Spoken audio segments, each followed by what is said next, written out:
நாங்க தான் அனுப்பி வச்சோம் அப்படின்றாங்களே.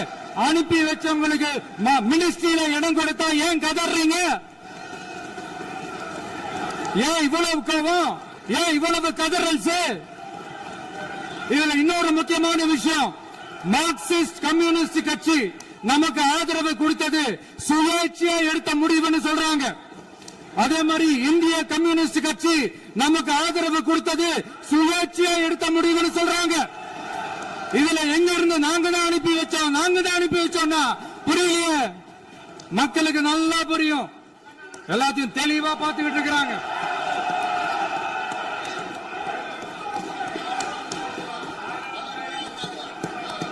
முதலமைச்சர் கண்டினியூ பண்ணலாம். மாண்பு முதலமைச்சர்